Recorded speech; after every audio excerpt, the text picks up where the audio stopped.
The Beetle Plains School Division covers an area of about 3,500 square kilometers and governs 14 schools, 7 community schools, and 7 Hatarian schools, with over 2,300 students and 300 regular staff members.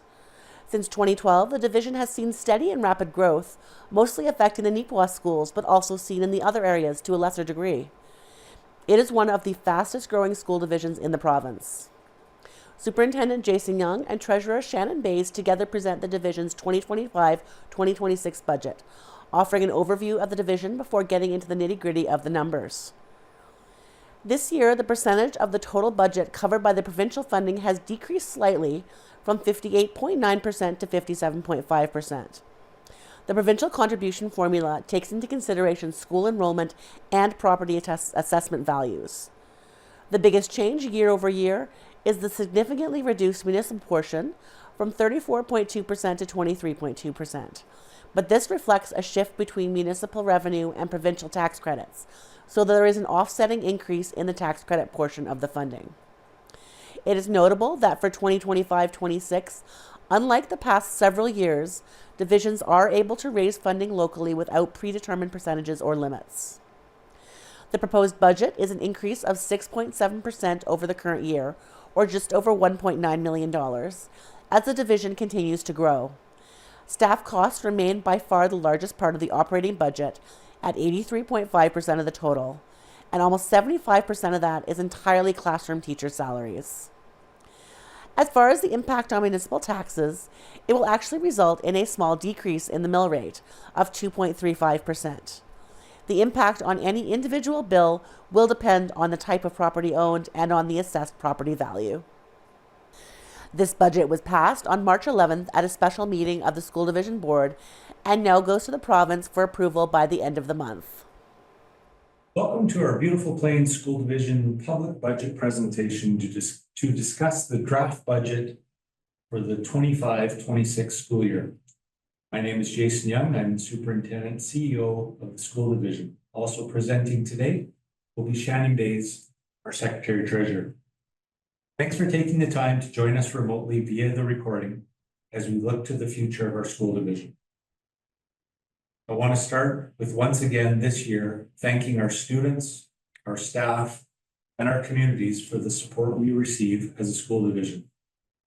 It is truly an honor to serve our communities and be entrusted with the immense responsibility of educating our youth. Before we get into budgetary numbers and the impacts, I would like to review a couple things. First, a quick overview of our division to provide some context. Second, to introduce our current elected Board of Trustees. And third, provide you with some historical data around student enrollment and where we anticipate being for next year.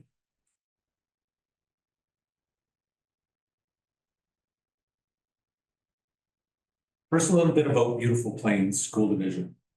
Our school division stretches from Spruce Woods Provincial Park in the south to Riding Mountain National Park in the north. So we're approximately 80 kilometers long by 45 kilometers wide, covering approximately 3,500 square kilometers. Currently, our student population is just under 2,300 kids and growing. We have 14 schools, of which 7 are community schools and 7 are Hatarian schools. Our 2 largest centers are located in Carberry and Nipawin, and we also have 2 small schools, one in Brookdale and one in Eden. We employ approximately 300 staff members. We have 22 regular bus routes, which travel approximately 3,000 kilometers per day on their regular routes. And on top of that, we have between 500 and 600 extracurricular trips a year. Our building space is made up of about 330,000 square feet.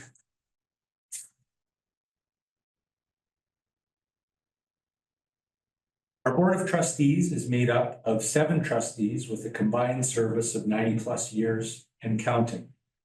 We have a great mix from newly elected trustees this last term to those with 24 plus years of past knowledge and experience. I want to identify our trustees from the picture on the slideshow. So first of all, in the top right-hand corner is our board chair, Richard Manns. Next to him is our board vice chair, Laverne Bean. On the left-hand side of our core values is Garth Hunter. And finally, making up the top row is Kathleen Gillis. On the bottom row, on the left in the white shirt is Susan Kohinski. Next to Susan is Ray Taves. And the gentleman with the blue shirt on is John McNeely. Also in the photo, you have our senior admin team. In the bottom left-hand corner is Krista Reynolds, our assistant superintendent. In the bottom right-hand corner is Shannon Bays, our secretary treasurer. And I'm in the middle, and I'm Jason Young, superintendent CEO. Since enrollment is the largest driving force in the funding we receive, we wanted to provide an overview of our enrollment history and anticipated enrollment for next year. This bar graph goes back to 1992 when we had approximately 1,743 students. Then it jumps to 2004 in the second bar. If I were to summarize what happened during that time frame, there was a steady decline in the enrollment of our student population in Beautiful Plains School Division, which is very similar in many rural school divisions. That decline occurred until approximately 2008, when we leveled off for a couple of years around 1,465 students divisionally. Since 2012, as the graph shows, you can see a steady and rapid growth. In fact, Beautiful Plains has been one of the fastest growing divisions percentage-wise in the province of Manitoba. You will see in the years 2019 to approximately 2021, there were a couple of years where our population leveled off. That was during COVID. And the two main reasons for that were many of our students, or some of our students, chose homeschooling during the pandemic. Also, there was travel restrictions on, which limited the ability of newcomer families to bring their families over to Canada. Over the last 2 years, that growth has once again resumed, and you can see the upward trend. Next year, in the final right-hand bar, the green bar, you will see that our anticipated student population for 2025 is 2,314 students. So that's up approximately 850 students divisionally since we were at that plateau in 2010.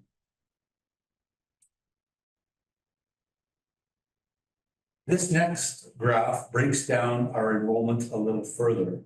So this is the enrollment in our two largest communities of Carberry and Neepawa. The graph shows the historical data of those communities since 2004. The bottom line, the light blue line, represents our Carberry schools. So we have two schools in Carberry, R.J. Watt, which is a K-4 school, and Carberry Collegiate, which is a 5-12 school. The top line is our Neepawa schools, the navy dark blue line, representing Hazel M. Kellington, which is a K-4 school, Neepawa Middle School, which is a 5-8 school, and Neepawa Collegiate, which is a 9-12 school. So back to the light blue line representing our Carberry schools, you can see that our Carberry schools have declined slightly over the years, but are rebounding a little once again. We did see a decline during the years of COVID, and that was mainly due to homeschooling. Next year in our two Carberry schools, we anticipate approximately 520 students. Neepawa, represented by the dark blue navy line, is our 3 Neepawa schools. And next year we anticipate right around 1,500 students combined in those schools. So that's up approximately 750 students over the past 10 to 12 years in our Neepawa schools.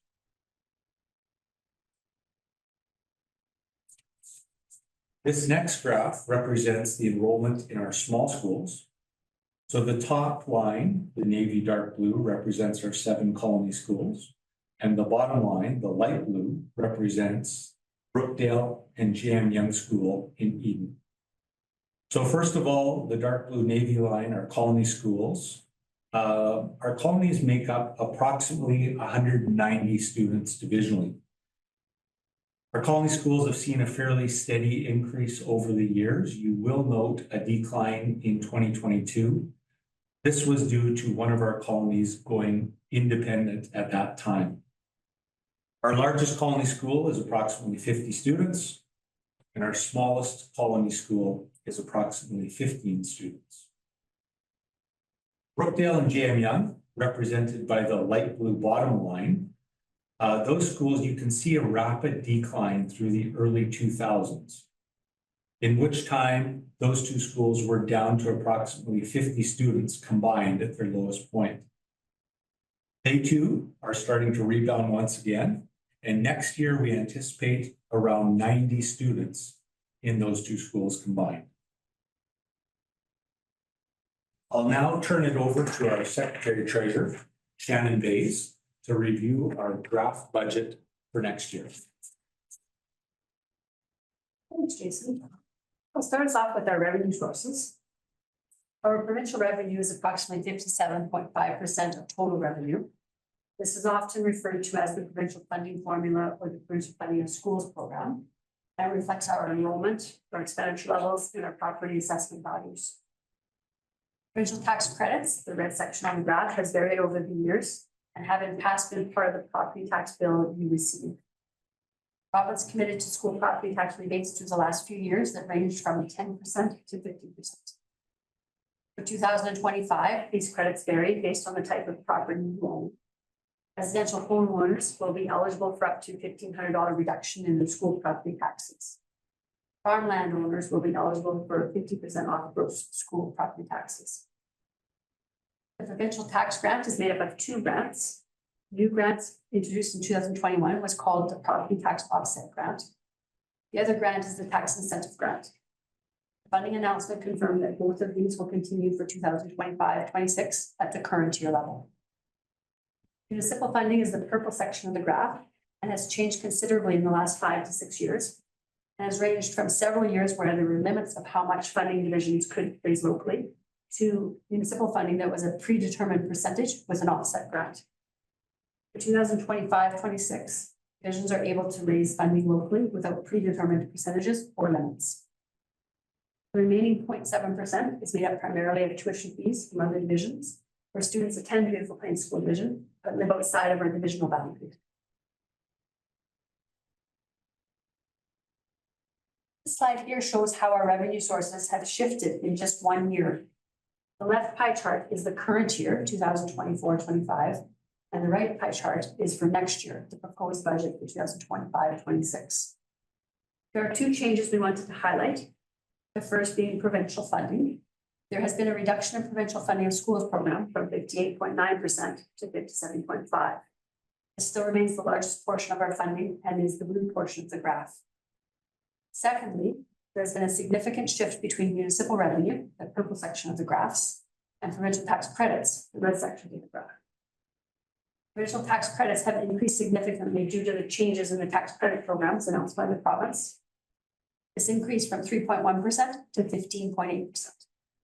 This represents the credits received directly on your tax bill.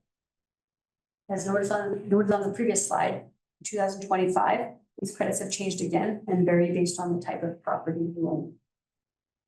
Municipal revenue is impacted by as the tax credit programs change, and so do the municipal portion of taxes.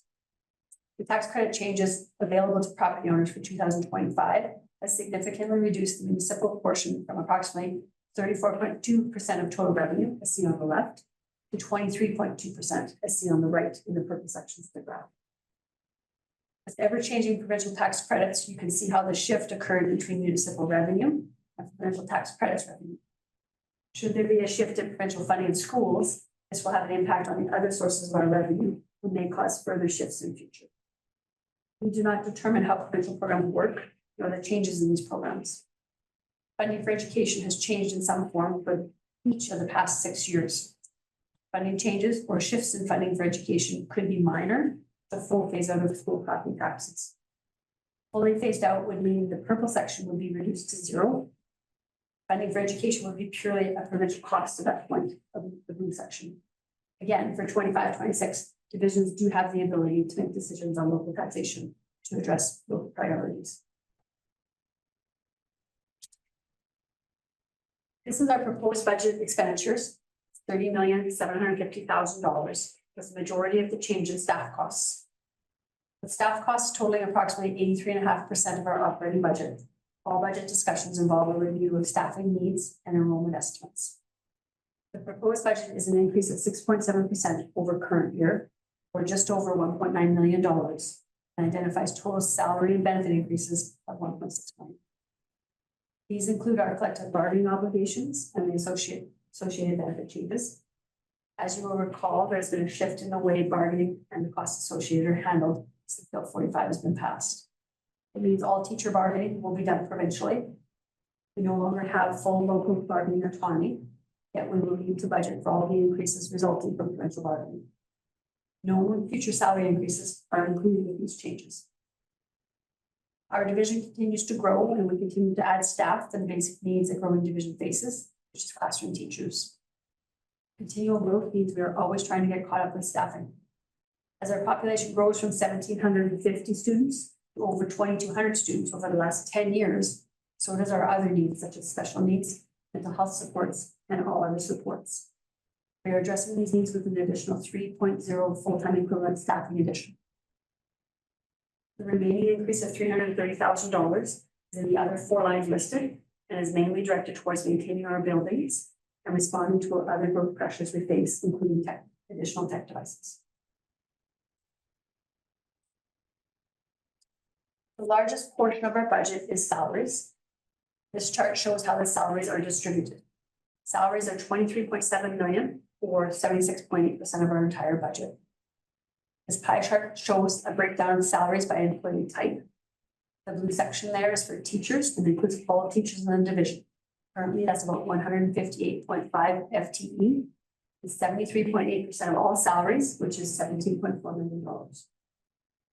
Instructional other is the red section and the green section on the graph for clinicians and educational assistants. It's about 11.3% of our salaries, or $2.7 million. Our clinicians have 3.5 FTE, which is speech language pathologists, divisional psychologists, and mental health supports. And our educational assistants are about 74.38 FTE. The remainder are non-teaching, and that's equal to 14.9% of total salaries, or $3.5 million. This is made up from our school secretaries, which are 8.58 FTE in the purple section. We have bus drivers and garage. There's 26 FTEs there, which include bus drivers, mechanics, and transportation supervisor. Custodians and maintenance have 19 FTEs, which includes custodians and the maintenance supervisor. Administration has 10 FTEs, which includes superintendent, assistant superintendent, secretary treasurer, and our trustees. And the other is 6.41 FTEs, which includes technology and all other parts of secretarial support. The total FTE is 299.4 plus 7 trustees. This is the same proposed budget by function. It's another way to look at it. On the chart on the left there, it shows the amount spent by function and the percent of the budget spent in those areas. The majority of spend is in the regular instruction and is directed towards the classroom. We would expect to see this with over 80% of our staff including teaching and other instructional. Total direct support to schools would include regular instruction, student services, preschool, and support services. This equals $24.5 million and is just under 80% of total spending. Approximately 9% is spent to maintain our buildings. Student transportation is 5.6%, which is all costs to transport students, maintain and insure our buses. Division administration, which includes senior administration, trustees, insurance, audit fees, and costs for payroll and financial assistance, is just under 3%.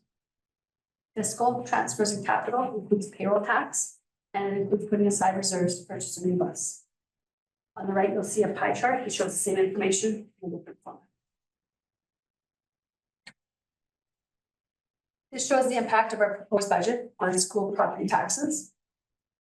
The promise announced that divisions will have the ability to make decisions regarding local taxation to address local priorities. Limited taxation started for divisions in 2019-20 budget year, which has reduced our mill rate each year since. At that time, it was 11.27 mils. Currently, it is at 10.62 mils.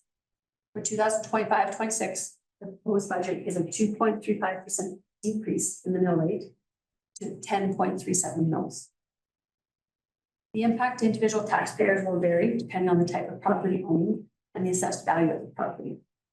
This chart shows the impact by type of property for every $100,000 of assessed value and compares it to the current year.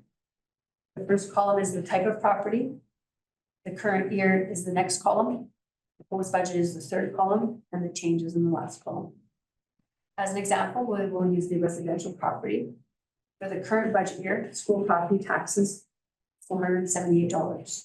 Proposed are $466, which is a decrease of $12 for every $100,000 of assessed property value. Farm and commercial on the next line, so you can see that farmland will decrease $6 for every $100,000 property value. And commercial would decrease $16 for every $100,000 of property value. These values are only for school property taxes. There's no other details included, guaranteeing tax credits, maximums, or other tax levies or rebates included in these. When assessed property values increase, the taxes will increase as well. All property values have increased since last year in our division. The second part of this chart considers these assessed property value increases. Using the average assessed value increase specific to properties in our division by property type gives an example of what your school property taxes could look like. For example, a residential property assessed value increased by 8.6%.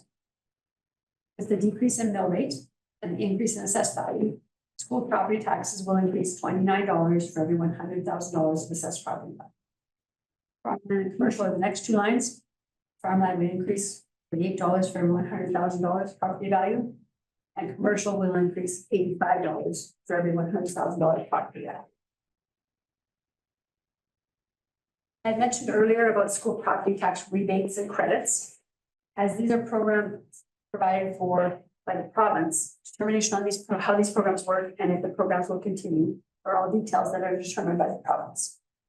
For 2025, for residential, there are new homeowners affordability tax credit for residential homeowners that may reduce your school property taxes up to $1,500. For farmland, the school tax rebate will continue at 50% rebate on gross school property taxes. And for commercial, there are no rebates that we are aware of at this time. This slide shows the impact of the potential tax credits or rebates available. There are three examples on this page, one for residential, which is the first column of numbers, one for farm in the middle column, and one for commercial on the final column.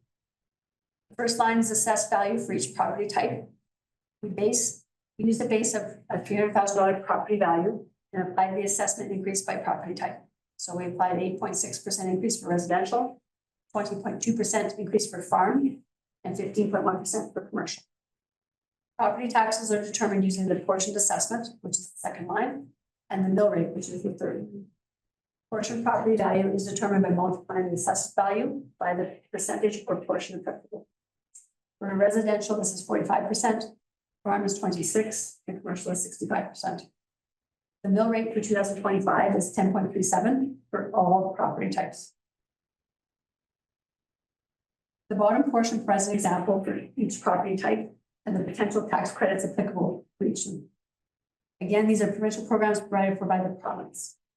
For 2025, for the residential example, Beautiful Plains School Division taxes would be $1,520. The new homeowners affordability tax credit for residential homeowners may reduce your school property taxes up to $1,500, leaving a net school tax of $20. For farm, school taxes would be $972, and the school tax rebate would reduce this by 50% on gross school property taxes for a net school tax of $486. For commercial, there are no rebates we are aware of at this time, so school taxes for this example of $2,327 would not be reduced. We have reviewed with you what we feel are the important and critical parts of our divisional budget for the next fiscal year. We've highlighted things we feel are key items and have provided information to help understand the relevance of these items and how they impact our division. As we have in other years, we are requesting your feedback or comments on what we have presented here for our budget. We are here to answer any questions you may have. We will also compile any comments, feedback, or questions you may have after today. We are requesting that you email any comments, feedback, or questions to bpsd@bpsd.md.ca, or you may email any of our board of trustees at the email on the screen. Thank you for your interest in and support of Beautiful Plains School Division.